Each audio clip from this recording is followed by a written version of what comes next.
Welcome back, everyone. Whoops, you saw what I what I was trying to hide. Welcome back, everyone. Today we are gonna be playing with this beautiful cone of yarn that came straight from the mill. This is dorset wool, and what are we gonna do with this beautiful cone? I want to try something I haven't tried, and well, I haven't tried making myself, but I played with before. Basically, I want to do a self-striping yarn. So we are going to try and get enough. Try to find a way to separate it in equal-ish amount of yarn section repeat, and then dye each section. We are going to use this beautiful cone of, oh my god, 619 meter. It doesn't look like 619 meter on the cone. It's very thin.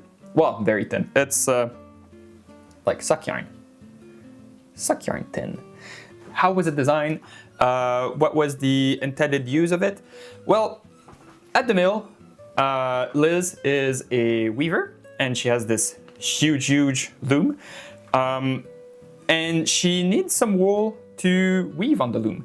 And basically her plan is to weave 100% Canadian wool, and so she's been like trying out different kind of wool and everything. And since we got all of the wool from Péchés Mouton now coming in, she's trying to design her own wool instead of buying it. And this is an attempt at creating some warp.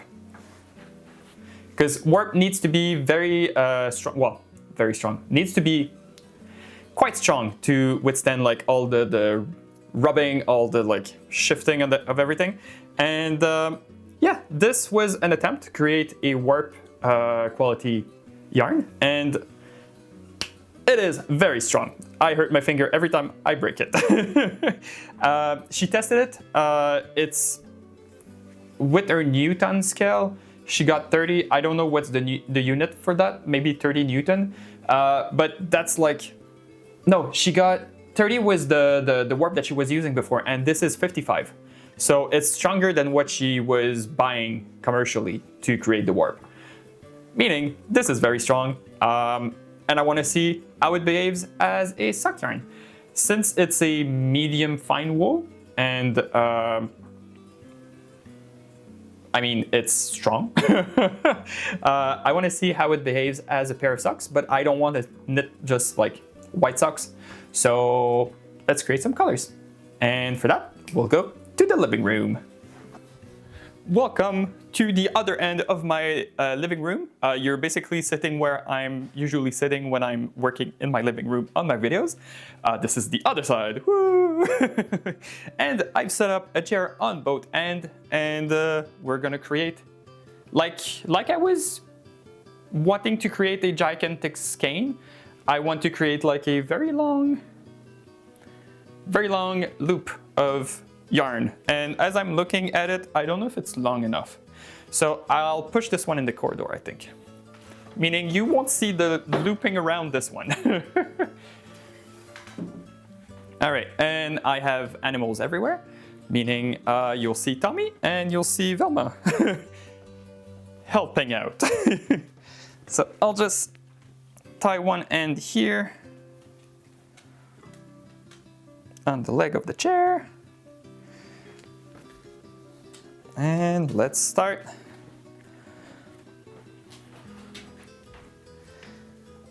Making a gigantic loop.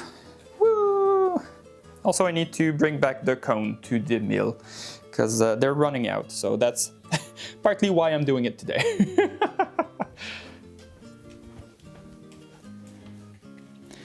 And I already understand why I've seen other people using peg loom for this. Well, peg loom, pegs just like coat rack, and like you weave through the pegs to create this. I don't have one, so chairs it is. My back won't be happy.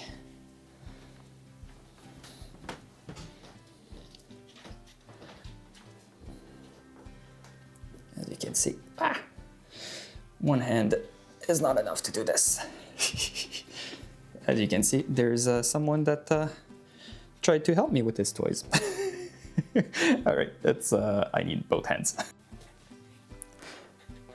We got an empty cone and a very long, very long loop. Now we need to divide our sections up. So I will get some other yarn and we will measure and then tie up some little knots on this. Let's measure up how long we want. Well, basically I could just do it like that. I want 4 colors. So I think I'll just divide it in quarters. And then we'll see how big the color stripe will be. It's going to be more of a trial and error type thing. As you can see, the loop is longer than it used to be when I was starting on it. It's because I took the one from the socks I made for my boyfriend, and I measured it along the length of it, and I realized that I would only have like 2 colors and a half, and I want 4 with like a certain stripe size. So it's slightly bigger now, and I think we can just tie some ends. And also, as you can see, it drops all the way to the floor. I clearly have some tensioning issues. Probably the chair's moved or something. I don't really care, because I mean it's just a fun project I'm doing, not a scientific experiment at all. All right, this is one little knot. It will create a light spot here, but since it's going to be between 2 colors, I don't think it's going to be too bad. And let's tie the other side around the same spot.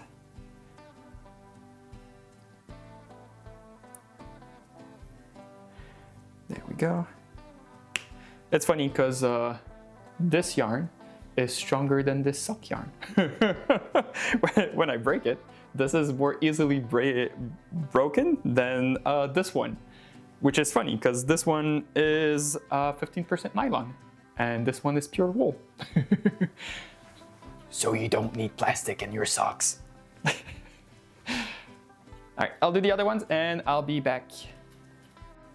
You might be wondering what the theme for the sock yarn will be color-wise, and well, you're looking at it right now. Yeah, it's this Poochie. So we're gonna try to get his black, like he has on the top of his head there, and then the silver gray there, and the little gold flecks from the sand color around him.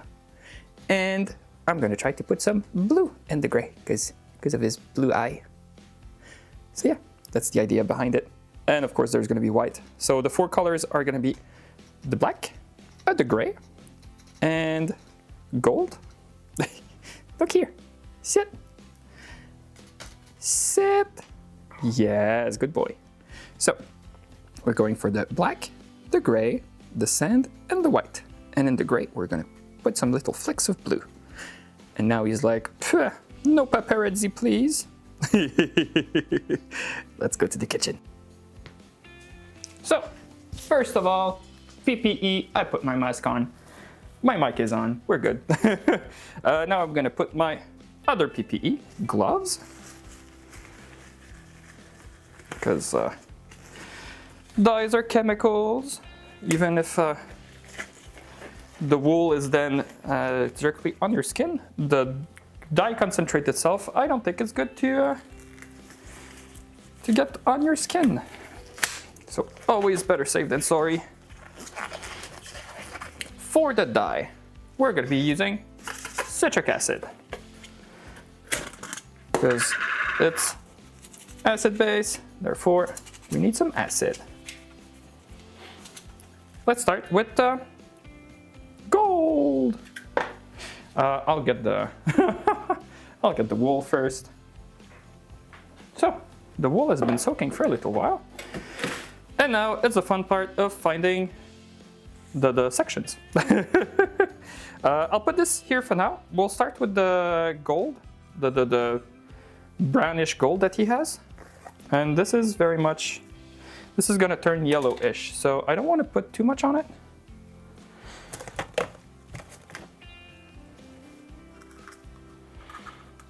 There we go. Very scientific method of eyeballing it.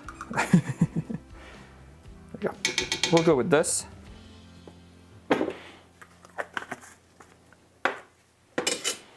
Mix it in.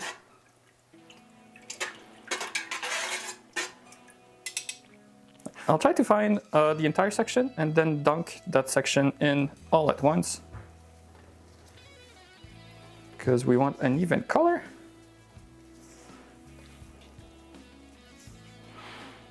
There we go, we got one section. Oh no, did it untie? Okay, I thought it untied itself, but no, it's just the ends. Right. Let's dunk the entire section in. Check the color, it's a piss yellow, great. And yeah, we'll see. Worst case, we can put, oh no, we can put a little bit of brown in there afterwards, but we'll start with a bit of gold first. So I'll leave it like this on heat for a few minutes, probably close to like half an hour, and we will be back.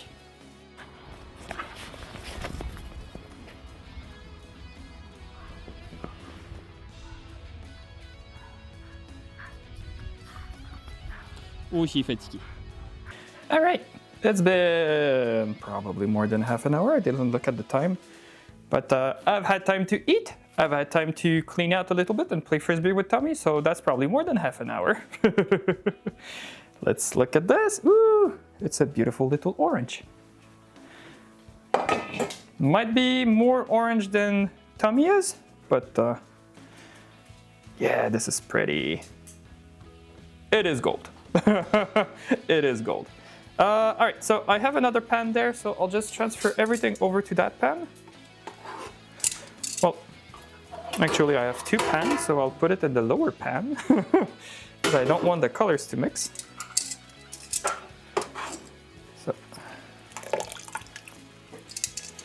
and I think the dye vat is exhausted, like the water is very clear.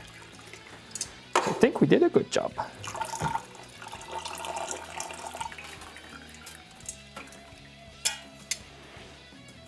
There we go.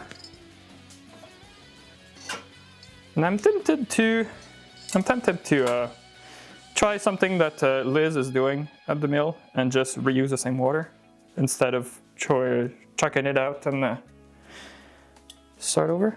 Because like it's yellowish, but we're putting gray in there, so I feel like it's gonna be a warm gray. Should be fine.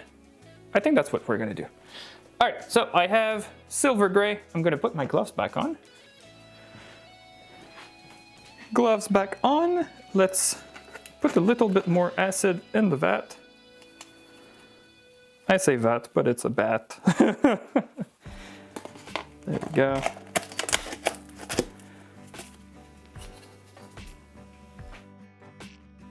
And now, let's add some silver gray in here. It looks so much like very, very fine sand. Also, yes, I have my mask on. Don't worry. Let's mix this. Hopefully I didn't put too much. And let's try and find the other end of this thing.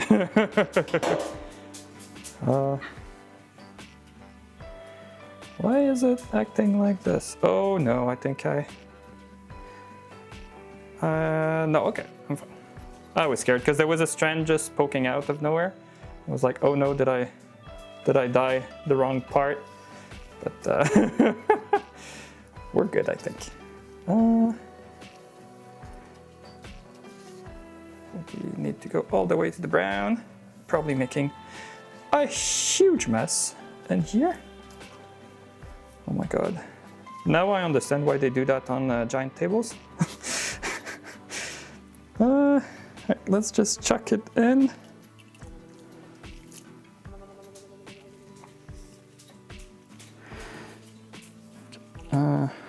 here.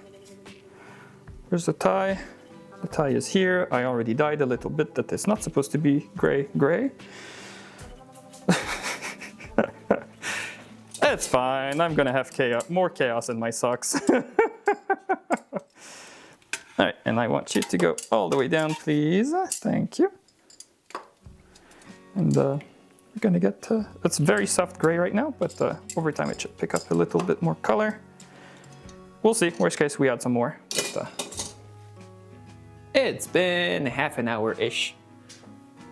I'll see when editing if it was actually half an hour. Let's check the color that we got. Ooh, this is pretty. Ooh, I'm burning my fingers. All right. What does it look like outside of the water? Ooh, this is a beautiful light gray. Do we want it darker is my main question. Because Tommy's gray is pretty light. And I think it's gonna look good next to the black. Yeah, I think we'll keep it that way. So let's transfer the gray in the second hotel pan. Let's transfer it. And try not to burn ourselves. Oh, this is gonna look so good together. Look at this. The little light gray with the yellow. Yeah, this is gonna be pretty. All right, let's put the PPE back on, and then we'll put the black in there. Mask. 1 glove. 2 glove. And where's my dye? Oh. And dye. We'll try to get a little bit, let's just sprinkle it. You don't need that much.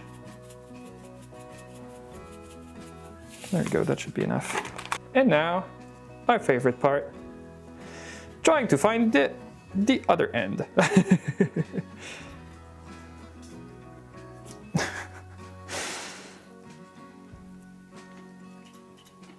So that black is very purple.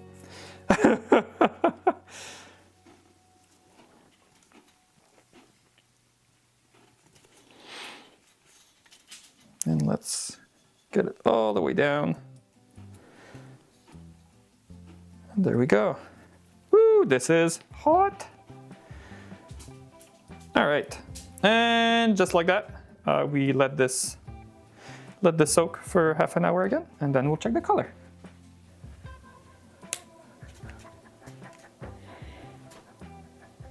And here we go. Aesthetic ball, that took me about 3 hours to roll, because I didn't have something to hold attention on the huge, the huge skein. But yeah, here's the beautiful color. And if Tommy, come here. Here, sir. Sit.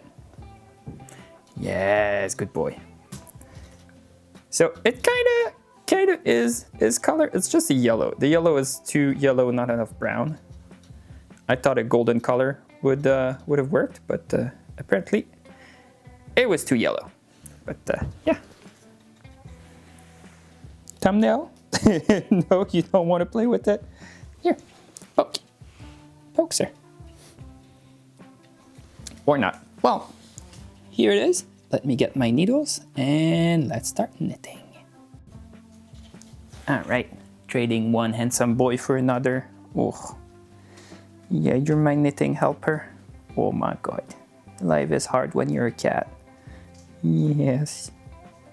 All right, got my needles, got my huge ball of 600 meters of, I was gonna say sock yarn, but it's not sock yarn, it's warp yarn that we're trying to find out if it can be sock yarn. But yeah, needles, yarn, let's cast on. It's slightly thicker than normal, than what I would get from a sock yarn. So I think I'm gonna go for a 64 stitch, is my thinking. Yeah, it's gonna look right.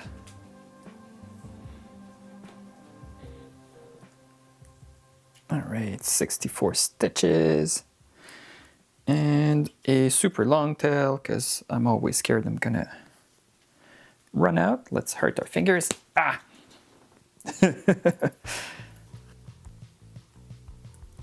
All right, and we can start knitting. Oh yeah. So, color-wise, I didn't get the colors I wanted exactly, but I'm really happy with them. Let's take a few seconds to look at it, because the black turned out like more of like the same. Whoop! I hit you. So it turned out to be like more a navy blue, a deep, deep navy blue, and I really like it.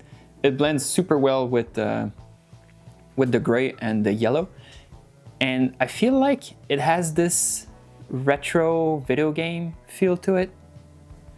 I couldn't explain you exactly why, but this is what it reminds me. I don't know. It's a palette that I love, and I think it's a palette that fits with me. You can, well, talking about palette. My sweater is this navy blue, and then my t-shirt is this yellow. So it explains a lot. But yeah, my skin is not gray, so it doesn't exactly fit with what I look like. But I don't know. I like it. I think it's cute. Let's start knitting the cuff of these beautiful socks. And I think, as well, we're gonna see it pretty soon, but I feel like the stripes will be just right, because if you look at the ball, which is gonna be bigger than the sock is, I have about like 5 rows of yellow, and the yellow is not super long. Like if you look at this black blue thing, I think I have like 7 rows worth, if I count like one go around the ball as a row, which is bigger. So like there's probably one more row of sock size row than the ball, but I don't know. We'll see. We'll see in a very short amount of time. I'm very excited to see how those stripes are striping. And also for the future, I need to find a way to get better tension and when I create the skein before dyeing, because I had a lot of tensioning problem. I also need to tie it better, because it didn't tangle exactly, but like you'll see when we get some stripes. There's some like dark blue in the gray, there's some yellow in the blue, so like it kind of got mixed up in some places, and I want to avoid it in the future. But also when I was rolling it at the end, there was no way of me keeping the tension strong enough. Like on my Swift, there can be like the yarn is like kind of twisting on itself, but like with the tension, it just pulls right out, and it's not an issue. But if there's no tension, it just kind of tangles. So yeah, this ball took me more than 2 hours to roll, probably something like 2 hours and a half. And if I want, yeah, you just dropped your you just dropped your bone on the floor, sir. So if I want to do some more in the future, I don't want to like spend half the time it takes me to knit a sock, probably just rolling the ball of yarn. It's not super enjoyable, and my back did not enjoy the experience either, because like you're always like half folded over to try and untangle stuff on the floor, and yeah, it's not great. So I need to find a better way to do it. There's probably like some very obvious ways of doing it, but I'm just a bit too dumb to realize that there is a simple way. I had it strung between 2 chairs, just like I set up when I created the skein before dyeing. But yeah, there's probably a better way of doing that. I shall research how they do it.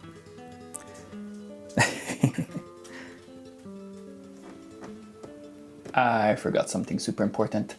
I'm going to knit these socks on my knitting machine, and my knitting machine cannot knit with a ball of yarn because the tensioning gets all wrong, and so we need to create a center pole ball instead.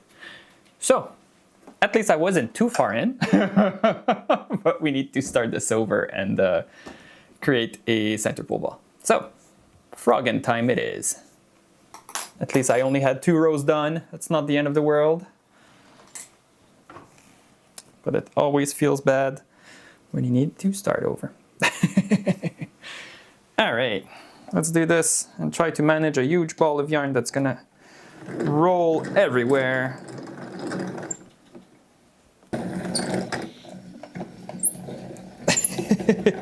Goodbye.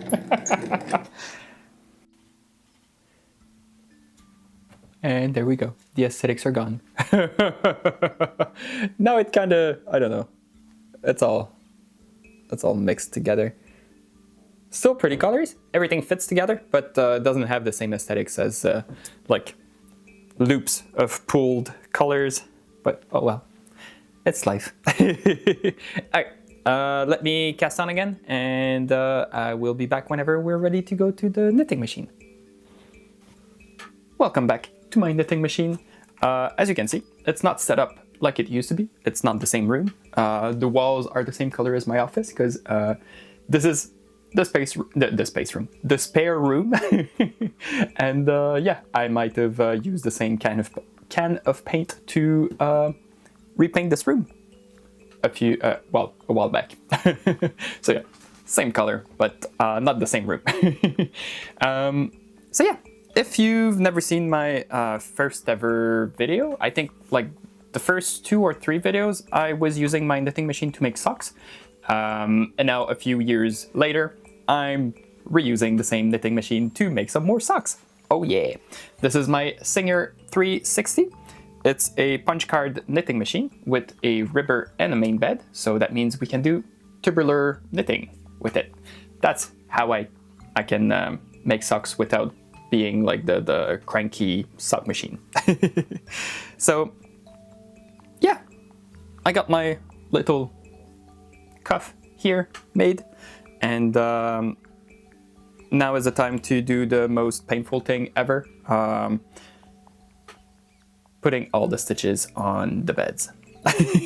So I'll get you closer so you can see how I do it and how painful it is.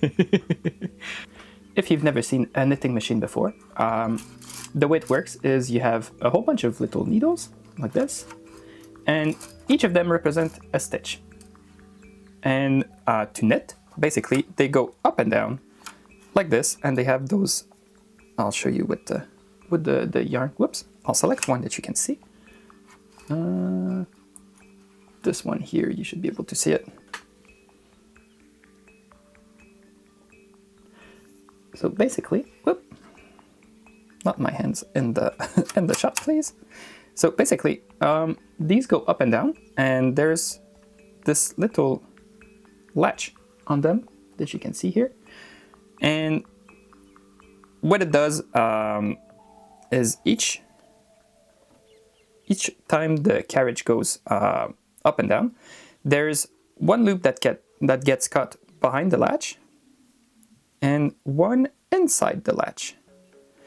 And whenever it goes up, it catches, well, it flips the one that was behind the latch over the needle. Oops, and that was out of shot, of course. And that catches the little loop. For a sock, we have 64 stitch, so that means it's several stitches, 32 on the bottom bed and 32 on the top bed.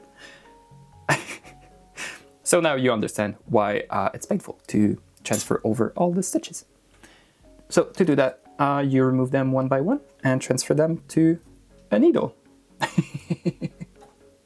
I transferred everything to 2 needles because it's going to be easier to transfer everything evenly. Yeah, let's start the fun.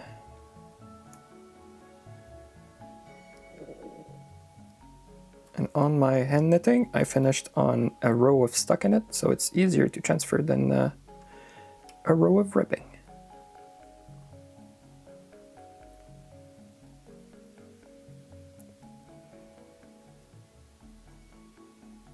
Yeah, here's the fun.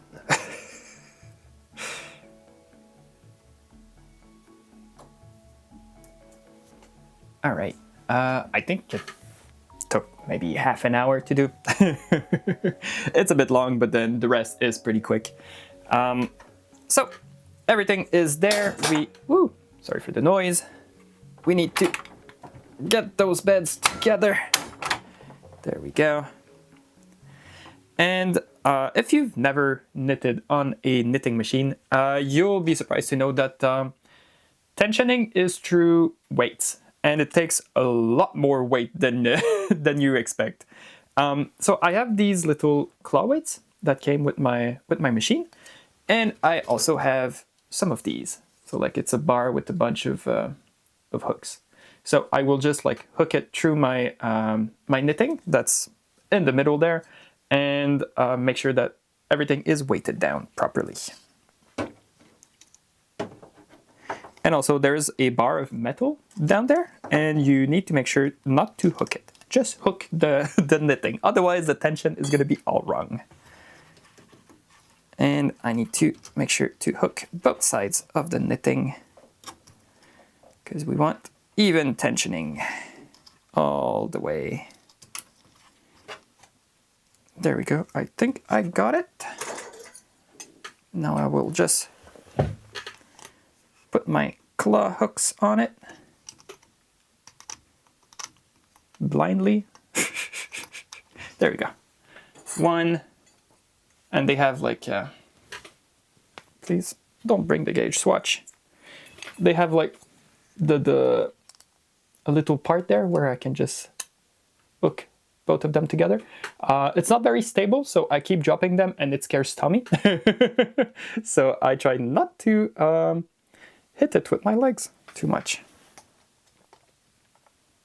All right, so most important part that I keep forgetting every now and then is to put the wool, the yarn, in the carriage. Otherwise, it will not knit. It will just drop all the stitches and you need to rehang them, which is not fun.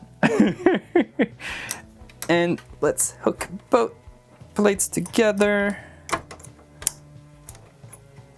in a way that it doesn't. All right, that's good. And now for the fun part, reading the manual.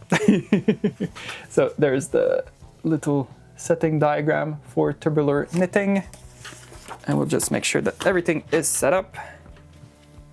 And now we are ready to knit. To knit, I use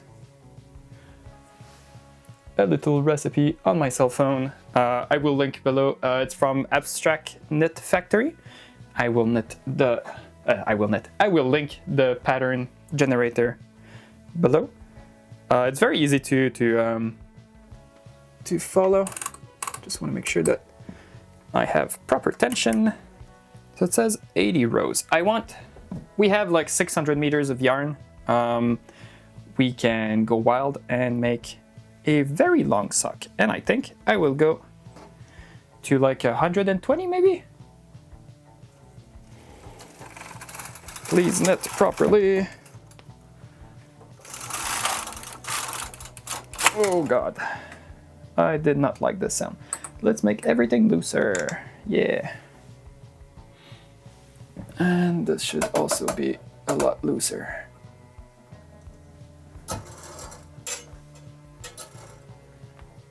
So the fun with a knitting machine is all the tensioning. And making sure that everything stays on tension. All right.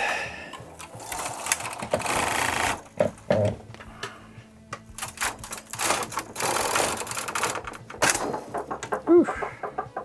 The yarn might be a bit, it's because I was gonna say the yarn might be a bit big for the knitting machine, but it's because at the top there,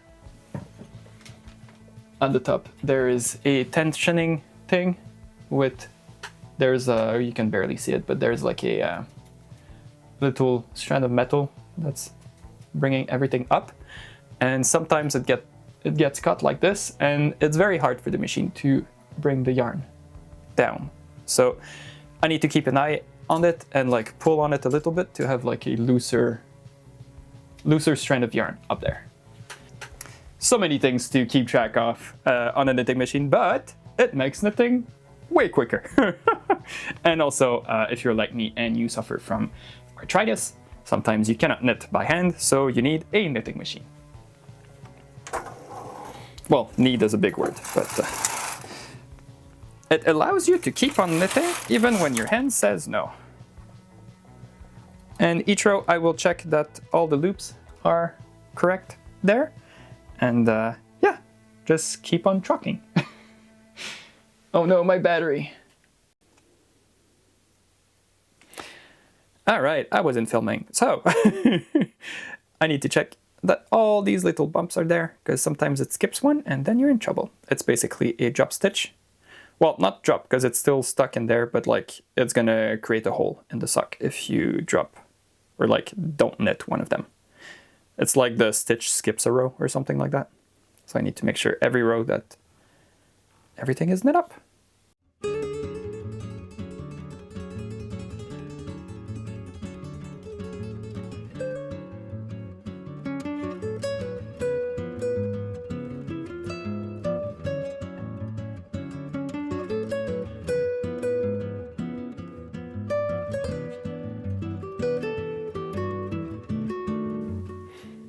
All right, so we are at 90 rows right now.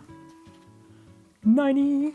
And I did say 120 would be how much I want for the leg. But this is the leg right now. It's about the length of my hand. So I don't know. Should I continue for a few more rows? Also, you can see one of my error here. I did catch a float in a needle, and yeah, it pulled. So I will weave it in later. But I don't know. I think I'm gonna stop here for the maybe no. I'll do 10 more. I'll do 10 more. They're gonna be long socks. All right, let's do 10 more rows.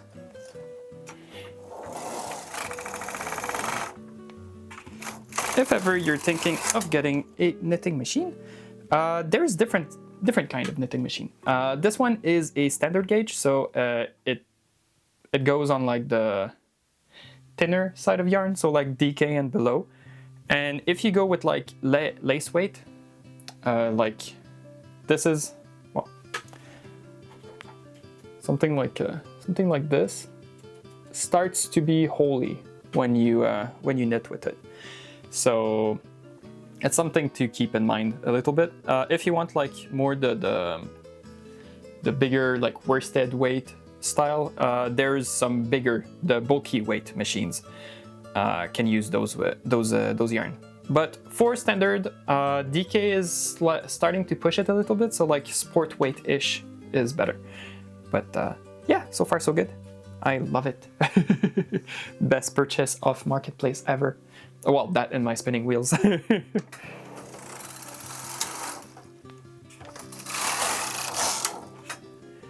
And I've been planning to make a how fast can I knit a sweater on this machine, but that video is not out. Well, not finished because I needed to start over. But it will happen. Because those machines were promoted as knit it today, wear it tonight kind of machines. So technically it's doable to do a sweater in a whole day. But I think it's gonna take the whole day, but we'll see at some point. But for now, we are on row 100 right now. And I think that's a good spot to start on the heel. So let's change our sinker plate because we will knit the heel only on the top bed. So, new word of the day, sinker plate. It's the name of this part here. It's what controls the sinking of the needle. And it's also the thing that carries the yarn around. So this is how it looks underneath it. The yarn comes from here, and yeah. And then we have the single bed sinker plate. It looks a lot more complicated. Has a whole bunch of other mechanic, because as you can see, there's 2 holes here, the 1 and the 2. That means you can make color work with this. Oh yeah, I need to lower the ribbing bed.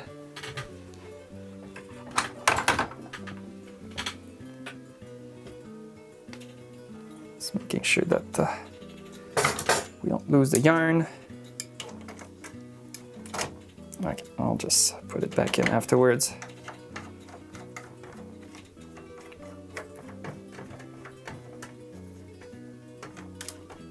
So yay! Now we're ready to knit. Well,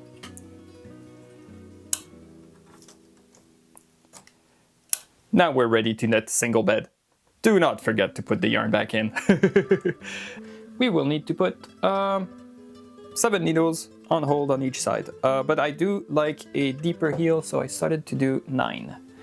So to put on hold, you just push the needle forward. We're gonna knit, but it's not gonna knit this one, so it's basically doing short rows. And if I didn't configure it right,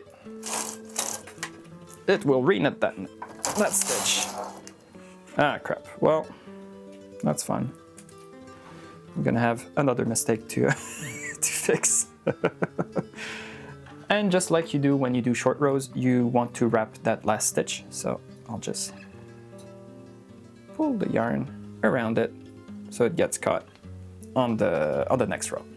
And I'm gonna put this one on hold.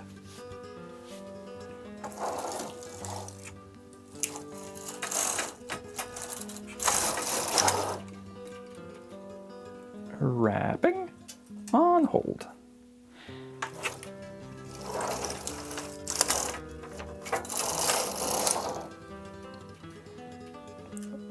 Wrapping like this and on hold.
And here we have a little pocket.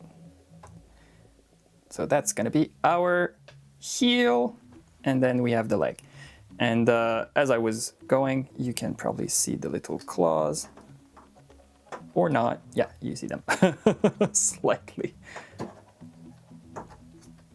So I keep on moving them up to keep the tension equal over here, so it doesn't go like wee like this.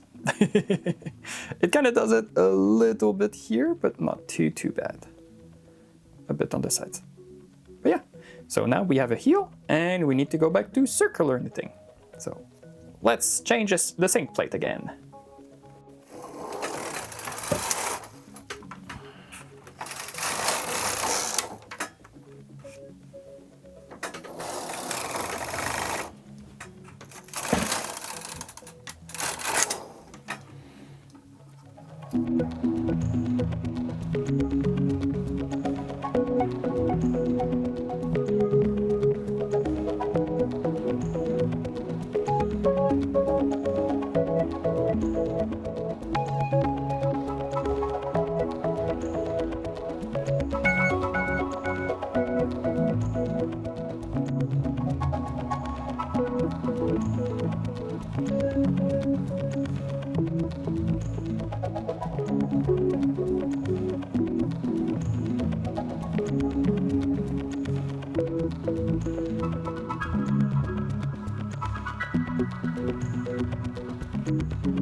Oh yeah! So, we got our beautiful self-striping socks. As you can see, they are quite big. Hello, Tum Tum. Yeah, those are not your socks. Those are my socks, not yours. So, as you can see, they're very, very loose. Let's remove the fluff. They're very loose. And what happened? It's very stupid. I was seeing the sock come out of the machine on the first sock, and I was realizing that the gauge I used for the recipe was not right for the length. And so I recalculated, I got my little measuring tape and I checked like how many rows do I have per inch. And then I updated the pattern and I managed to get the right length for the sock. So like if you look, the heel is exactly where it's supposed to be compared to the toes. And so the length is fine.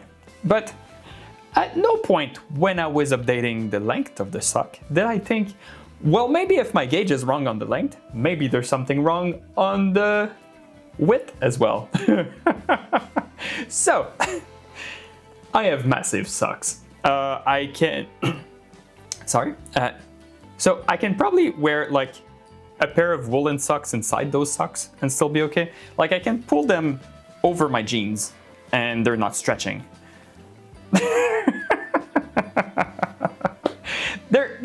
They're so comfy. Like I wore them all day today, and yes, it's a sitting job, so like it's not bothering me too much. I don't know how it would fare like walking around. I'm gonna have to test, but I feel like since there's a shoe to hold the sock around my foot, maybe it won't be too bad. But the few times that I went outside with Tommy today, in my winter boots, they were like kind of sliding all around and it was not that comfy, but like it's big minus 40 degrees boots, so they're not meant to be like hugging your feet. So yeah, I love them. They're cute. I love the self-striping. I will have to think about gauges for my next pair of socks if I use the same tension on my machine. But yeah, it was a fun adventure. I hope my very low amount of energy didn't show too much in the video. It's been a very busy few weeks and I was filming it through the busyness of work and craziness of deadlines and stuff. So I didn't have the same amount of energy that I usually have for these videos, but I did have fun. I did have fun making these little socks. And yeah, let me know what you think about my first. Oh yeah, I forgot to show you before I let you go which socks. Oh, this one is the worst. So remember, we had some mistakes in the dyeing. It doesn't show too much on them. Like you can see the stripes are in the right order throughout the sock, except right here. Instead of going yellow to white to black, it goes yellow, black, white, black, gray. And then there's this line here that's shorter. So I feel like this line should have been there, but yeah, overall, really not that bad. I was wondering how many mistakes there would be in the dye job, but a lot less than I was expecting. And also, you need to check. I didn't do a great job at having even dye, but it creates like speckles of saturation. So like there's some orange throughout the yellow and some like pale yellow, and in the gray there's like darker spots. So there's an interest. It's not just a solid block of color.